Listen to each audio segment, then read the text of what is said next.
somebody needs to hear this today. You came on divine appointment to this church today. You're watching this video online because of a reason. Stay with me.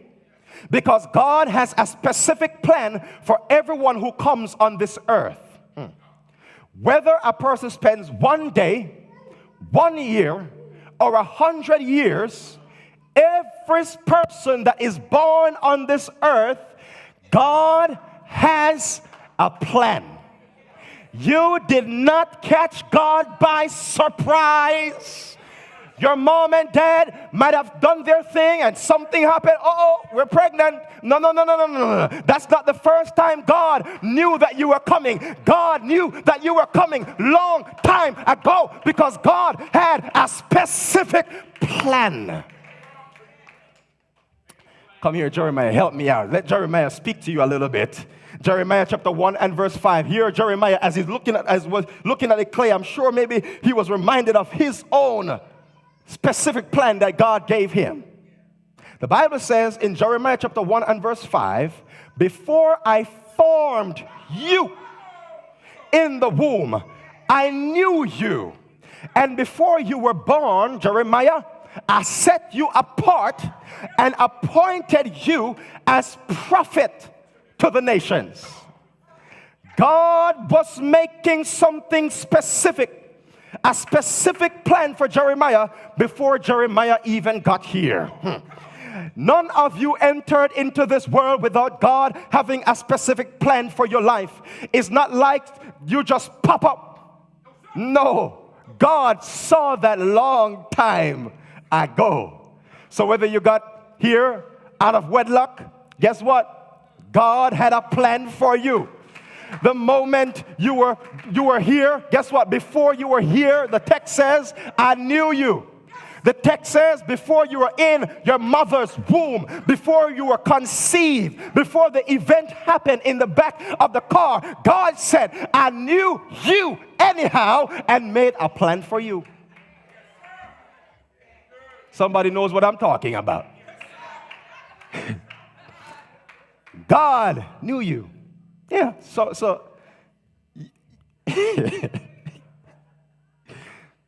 so everyone who is here today, maybe thinking that my life has no purpose. You might walk in here thinking that, okay, I just go to 9 to 5. I'm just here, I come to church, listen to Pastor Nelson, hear the praise team, go back home, sit on my couch, eat some food, and I'm just living through life until my day comes. I want to let you know that God has more than that for you. God has a specific plan. You got to ask God, what is your plan, God? What is that specific plan? Because I'm not just here for no reason. God has a specific plan for your life. Your life is not just to be stuck on drugs. Your life is not to just be sitting on an alcohol and drinking until you're drunk and kick over onto your bed and then wake up in the morning. No, God has a better plan, a bigger plan, a brighter future. God has a specific plan. I feel this in my spirit. That God has a plan for you. You see, the vessel that God was making out of the clay was a specific plan, the vessel. But vessels are specific because they are made to carry content to the world. Some vessels carry oil. Don't think that God was just making the vessel and just looking at the vessel. Beautiful vessel. No. The vessel was designed for a purpose. Every vessel that comes, that a potter makes, is designed for a reason, a specific plan, to carry content into the world. Whether oil, whether carrying jewelry, whether carrying water, I don't know, but God gives different gifts to different people in the church. You might sing, I might preach, you might be doing ushering, you might be on the media team, you might play on the keyboard, but you have a plan. Every vessel that I'm looking at, God has a specific plan for you to carry content into the world. That specific content might be a book. I said that specific content might be a book. Some of you are gifted to write, but you're afraid of your story. You're afraid to tell people what you have been through when God is waiting on you to write that book to reach people that you would never reach on your couch. God is saying, don't be afraid of the vessel I've created you to be. Start writing. Some of you, the content you should carry, maybe it's a missionary. Maybe the content you should carry that God has assigned you to carry, it might be program coordinating. It might be prayer warrior. I don't know who is here today that God has called on a specific assignment to carry specific content to the world. But you have a purpose. Jeremiah saw that God was working at the wheel. God was up to something at the wheel. God was making a vessel out of clay. God had a specific plan for the vessel. But watch what Jeremiah also saw. Jeremiah also saw that the potter is shaping you into what seems good to him. Notice verse 4. And the vessel that he made of clay was marred in the hand of the potter. So he made it again into another vessel. Did you catch that? As it seemed good to the potter to make. God is not shaping your life into what is good to you, but God is shaping your life into what is good to him. If God shapes you into what seems good to you, then you will not reach your fullest potential, because your vision of what is good is limited. I'll repeat it. I said God is not shaping your life into what is good to you, but God is shaping your life into what is good to him. If he shaped your life into what is good to you, your vision would be limited. Why? Because your vision of what is good has been inspired or has been inspired by social media, by institutions, by your instincts. But God is saying, no, those are limited. But God's vision for your life is unlimited. Why? Because God stands in your present, but he also stood in your past. God also stands in your future. That's why God's vision is unlimited, because he's taking your experiences, your past, your failures, and he's putting the pieces together and making a puzzle. God is making a vision for your life that is unlimited. And so, God's vision for you is the best vision for your life.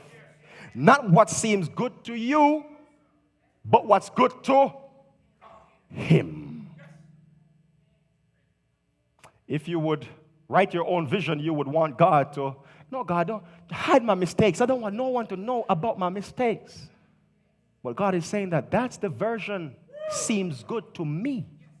That messed up version of you that was broken, that had failures, that failed over and over in relationships after relationships, that got messed up over and over, that lied, that cheated, that same person that got pregnant out of wedlock, had miscarriages, that version of you I want to use.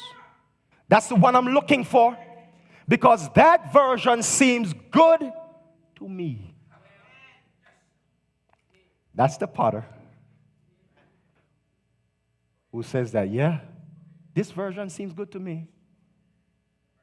You're not in control of the one. If you allow the potter to just keep working out the vision that seems good to him, you'll recognize that you will experience a freedom you have never experienced in your life before. But watch this. The process of making a vessel out of clay is painful. Have you ever watched a video or watched anyone making a vessel out of clay? It's a painful process that the clay has to go through. You see, to make a vessel from clay, the potter places a lump of clay on the center. I had my illustration. I left it right in the car. Is to place a lump of clay on the center of the wheel, and the wheel turns. the potter presses his thumb into the clay and rubs deeply into the clay that he's making a vessel out of. Once the basic structure is formed, the potter refines the vessel by trimming away excess and carving out unique designs.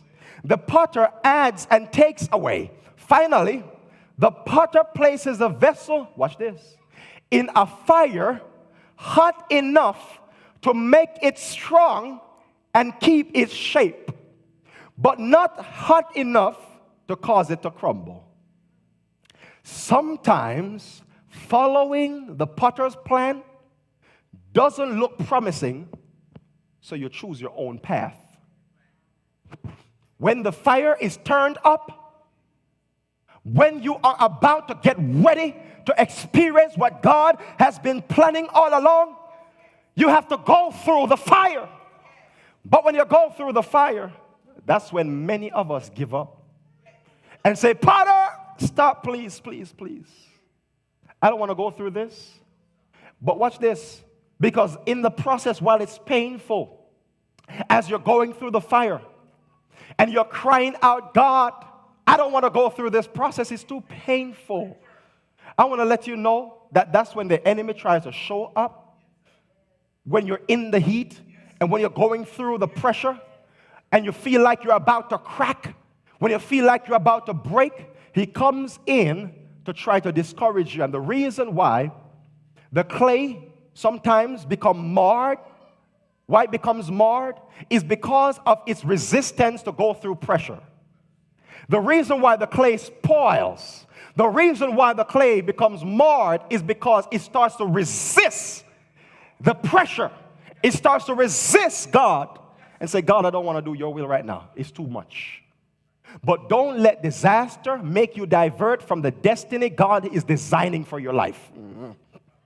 Sometimes the enemy will send a disaster in your life to try to let you divert from God's plan.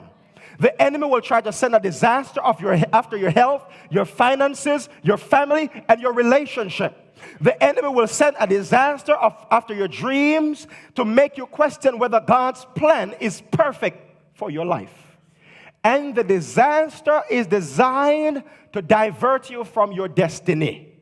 The enemy wants you to think that because you are going through a disaster, that means that God doesn't love you, or God doesn't care about you, or God doesn't know what he is doing. And the goal of the enemy is to make you sit down on your couch and make you make a decision to come up with your own plan and abandon God's plan for your life. So because your last 3 relationships failed with the opposite sex, you come up with your own plan and say that, since the opposite sex, relationships with the opposite sex, they aren't working, then now you come up with your plan to say, I'm going to try the same sex.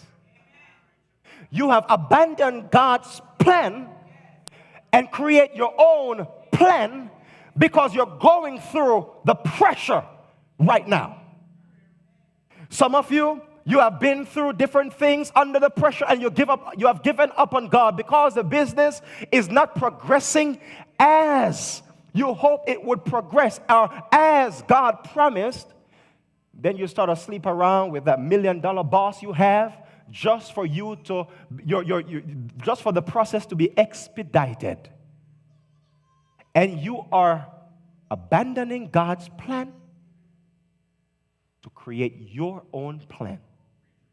And God wants you to know today, as I'm speaking, to let you know that it's not time to abandon the plan. You have been through the turning. You have been through the cutting. You have been through the process of the potter putting his thumb and putting you through some heat already. You have been through so many things. This is not the time to give up on the potter. This is not the time to turn around. This is not the time to retract. This is not the time to go back into the world. This is not the time to let go. This is not the time to give up on God, because God is bringing through the fire, because it's the last stage for you to get to where God has been working on you all along. Hold on while you go through the fire. Don't give up on God. Don't let go. Don't commit suicide now. Don't you let go of the potter's hand, because the potter is putting you through the fire for a reason. See, God's plan is the best plan. You recognize that men's plans, they fail. But God's plans always prosper. God's plan is a good plan. God's plan requires some patience, but God's plan is perfect. Oh, God. You see, when life be lifing, trust the process. If this sermon is a blessing to you, I want you to subscribe, I want you to like and share it, and then leave a positive comment about how this message impacted your life. God bless.